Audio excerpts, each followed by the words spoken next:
Celeb Savant, Barry Edelstein. We at Solid Gold Podcast in Johannesburg, South Africa. And joining me today on the podcast or in the interview is Naomi Grace. Thank you so much for having me. Welcome. It's lovely to meet you. I'm excited to hear about you. So, Naomi, let's dive straight in. Tell us, at what age did you think, cool, you want to be in the music, creation, entertainment world, and how did that journey progress to where we are today? Well, I started singing when I was 5 years old, actually. And I sang basically my whole life. And I first realized I wanted to be a performer and an entertainer. And that in my grade 10 year, actually, when I went to the Ed Sheeran concert. That was my big moment of realization. And then I actually never really knew how to get into that. And I think I first started realizing my potential for writing music in my grade 12 year. Okay. When I released my first single, which was actually a project for my music subject. Okay. Which I decided to release just to kind of see. And yeah, it went from there, I think. Yeah. So what about the Ed Sheeran concert was like, was the light bulb moment for you to think, cool, this is what I want to do? It was during one of his performances of his song. I think it was Tenerife. I think that's how you pronounce it. Tenerife, yes. I also struggle with that pronunciation. Yes. And I remember everyone put their flashlights on and I looked around and I just saw how he communicated with his audience and just how happy and, present he looked on stage. And I just decided that was what I wanted to be. And I was with my sister and I looked at her and I went, this is what I want to do for the rest of my life. So, yeah. So pre to that, were you just sort of singing for fun? Or wasn't like, this is my goal? Not particularly. I think throughout my life, I wanted to be a performer. I didn't know if it was what I wanted to do as a career. My parents were always very supportive and they really wanted me, I think, to be a singer and I wasn't too sure what I wanted to do. But I loved performing, I was in singing lessons from a young age. I competed in Eisteddfods and entered some international competitions, and I've always loved performing and I've always loved singing and I've always loved being on stage. So, yeah. So for the listeners who do not know, what's an Eisteddfod? So Eisteddfod is a competition in South Africa. And it's basically you go to Eisteddfod and you perform and you get different diplomas. You get like a bronze, silver, gold. And then I can't remember what the highest one was, but yeah, and then you get different rounds. Yeah. And then the final round, if you win, you get, or come in second and third place, you get an amount of money. And oh, wow. Yeah. And is it just for singing or is it all forms of creativity? Yeah. Okay. Yeah. So there are different categories, dancing and spoken word and that kind of stuff. Okay, so, yeah. Awesome. And you said, so now you're busy studying? What are you studying now? I'm studying a Bachelor of Music at the University of Pretoria. I'm in my third year now. So next year is my final year, my honors year. And yeah. So now what subjects do you learn in a Bachelor's of Music? I'm finding this interesting. Yeah. At the University of Pretoria and at Wits, they actually have two different streams. So you either go into the classical or the jazz stream. And I decided to go into the jazz stream.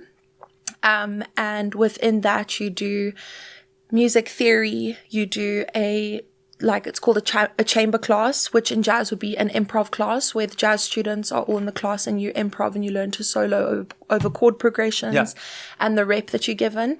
And then you have your first instrument module. Yeah. Mine is obviously singing. And then for your first 2 years, you need to take a second instrument. And I decided to do jazz piano. And then you also do oral training, so listening and being able to sing scales and intervals. And then your music history. Yes. I'm trying to think what else we do. We do other music education, musicology.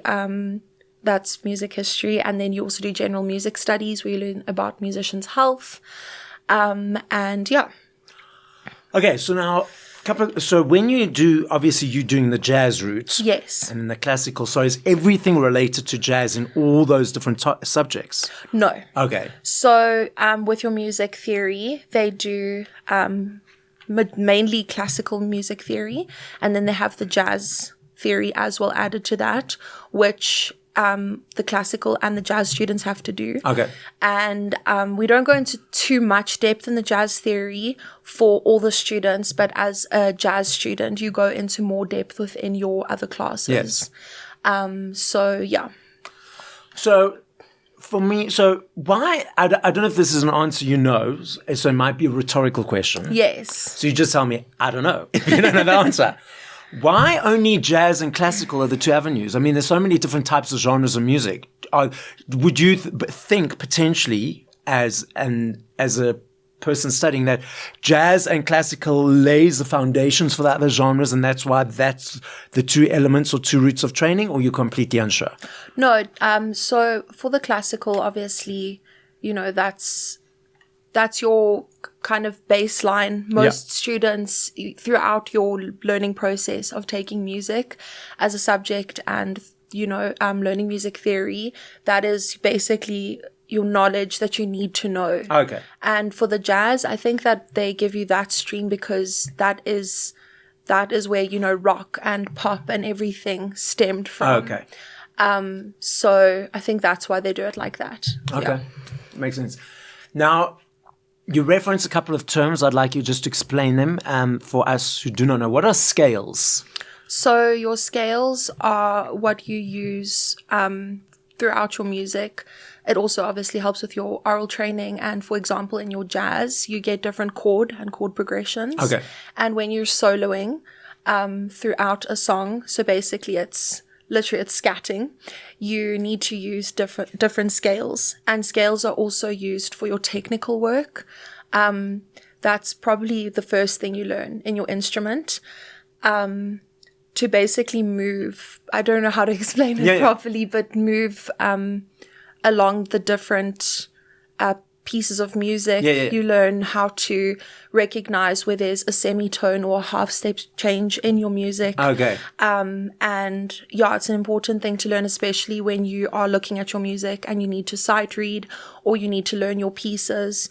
You learn the different jumps and you learn to pitch better and And had you known or had learned how to play piano before you took up jazz piano as part of your course? So I did piano when I was younger for a few years, which was more classical training for piano.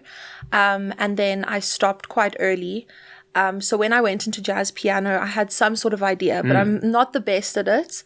But learning that really piano is very, very good for, learning other instruments. Musicians and, our lecturers will always tell you one of the best things you can do is take piano as an instrument, either in addition to something else. And it's also so good to be the first instrument you learn.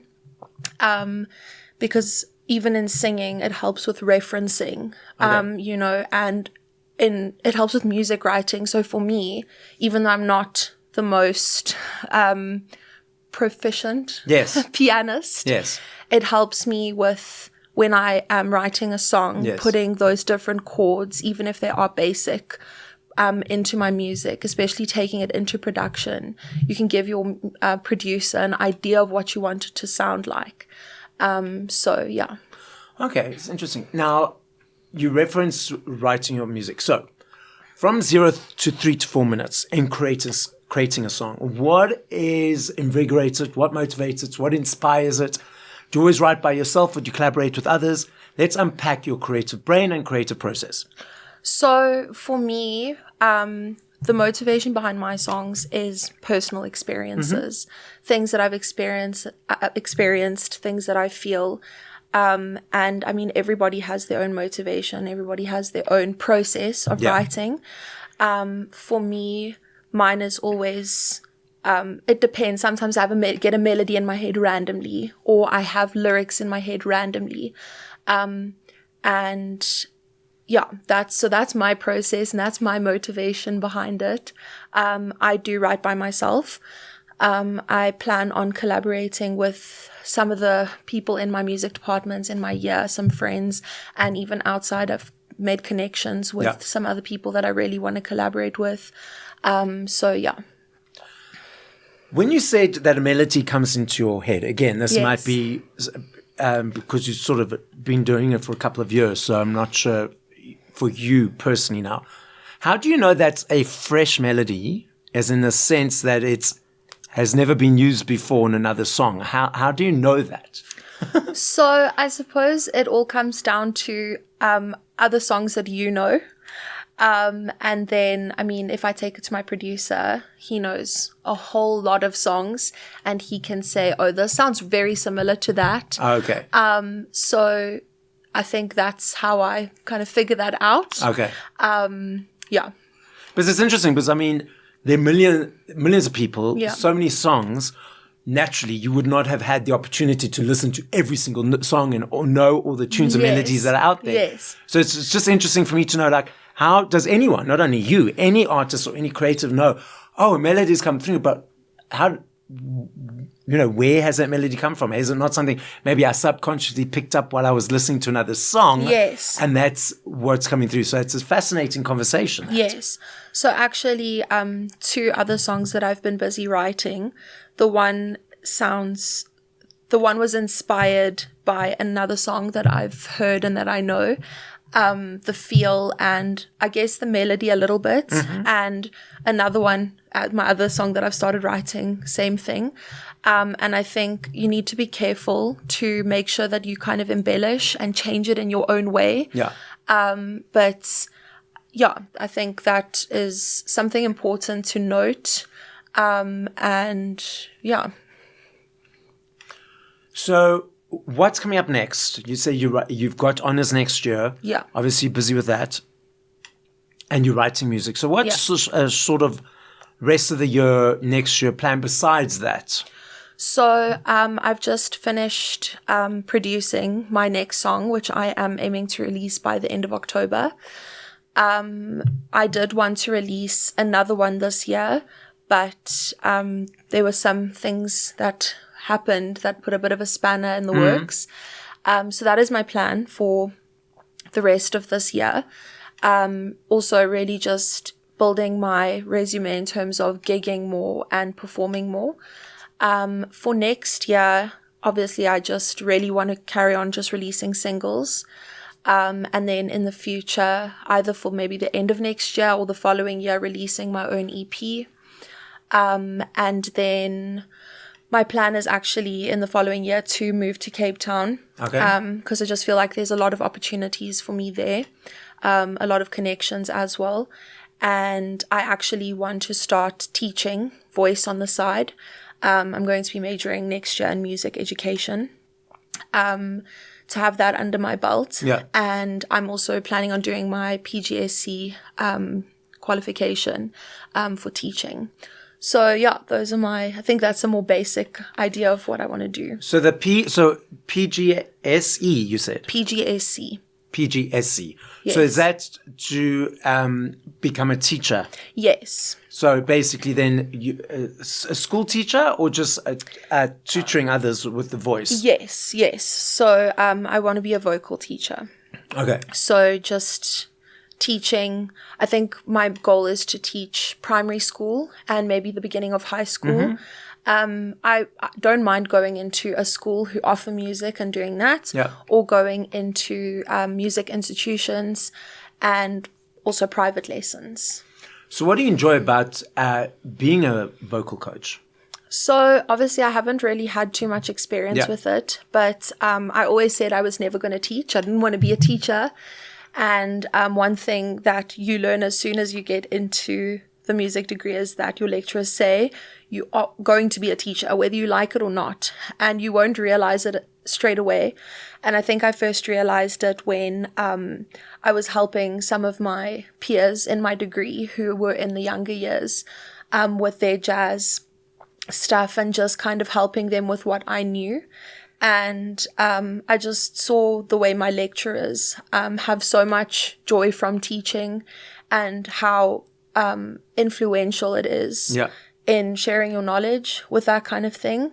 And yeah, I think it's a very important thing to do as a musician, to help impart knowledge and to help inspire people to go into that field.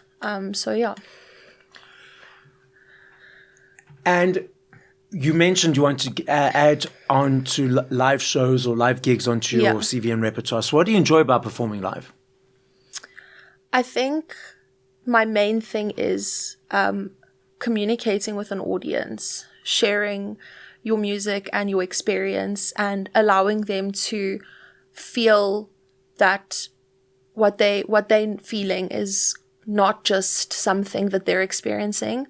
I think with my music, I write a lot about, heartbreak, and that's my main inspiration.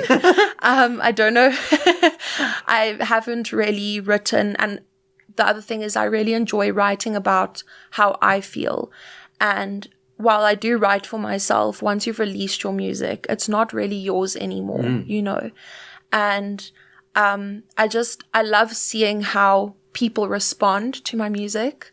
And I love communicating with an audience and being on stage and being able to give a live performance so that they can actually see how you perform your songs, how you feel about your songs. I think through listening through other platforms, you don't get to actually see, you only get to hear.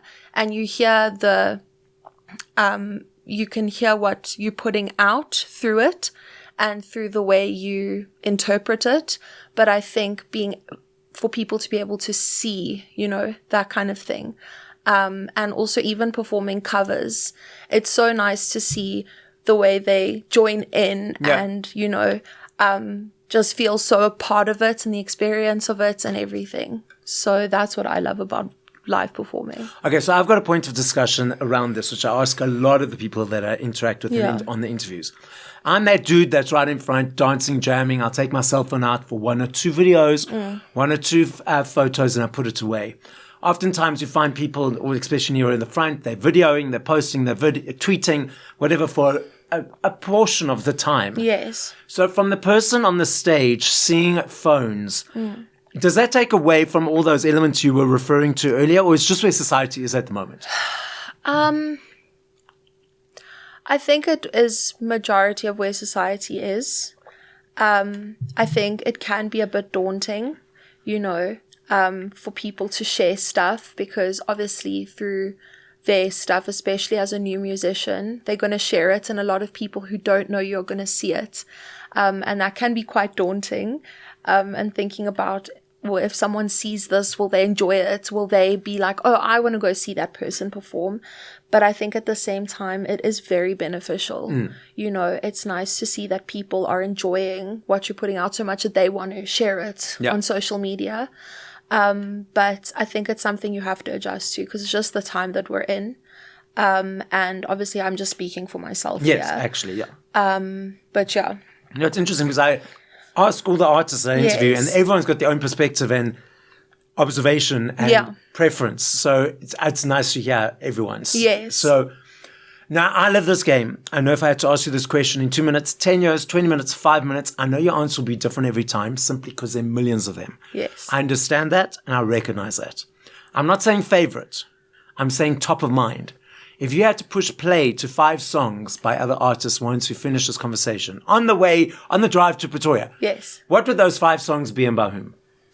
Okay, so I think my first one would be Everywhere by Fleetwood Mac. That is one of my favorite songs.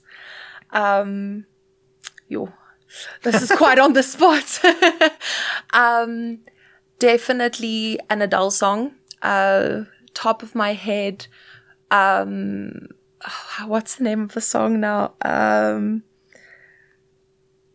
It Was All You, None of It, Me. I can't remember. Is it on the latest album? Or? No. One of her past albums. Okay. It's a very upbeat song. I can't remember the name That's of it fine. now. So it will give the listening audience and viewing audience Yes. some homework to go Google which song they like from those albums. Yes. Perfect. Definitely. So number 3. Oh, number 3.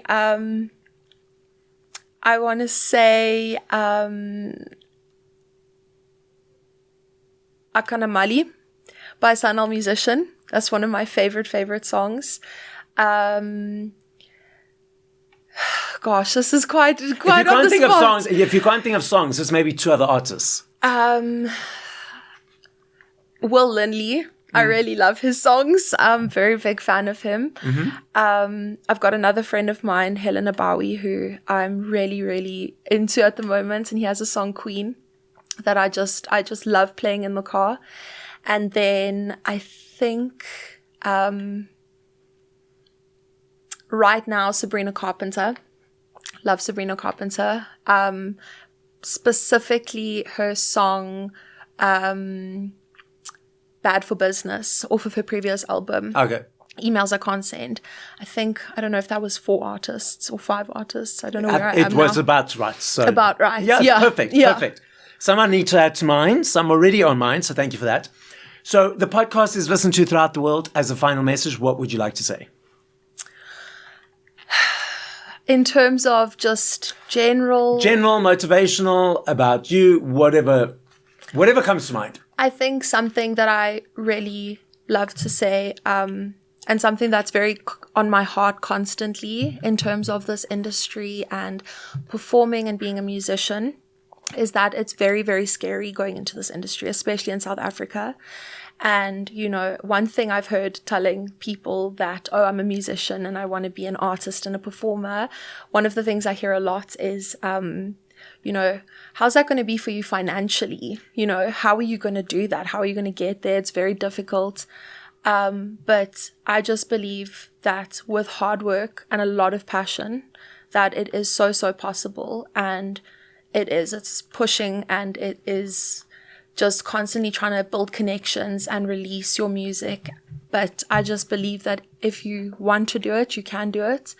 And while it's really hard, trying not to let those negative things come into your mind, and to constantly rely on how you feel and what your passion is, and also finding people around you that really support you. I think that's something I'm very blessed with. My parents have been so, so amazing with the way they support me, the way they always make a plan to help me in my dreams and all of that, and also friends and the support you have.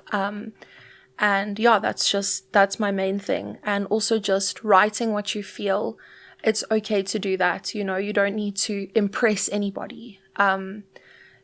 That's the most important thing, because what you put out there really connects your audience with who you are and what you want to be, and just being so intentional about that and being so, so real. So yeah. So guys, as Naomi says, whether it's in the music industry or whatever industry is, follow your passion, follow your dreams, be consistent, be intentional, show up, pitch up, be passionate. This is Celeb Savant signing out.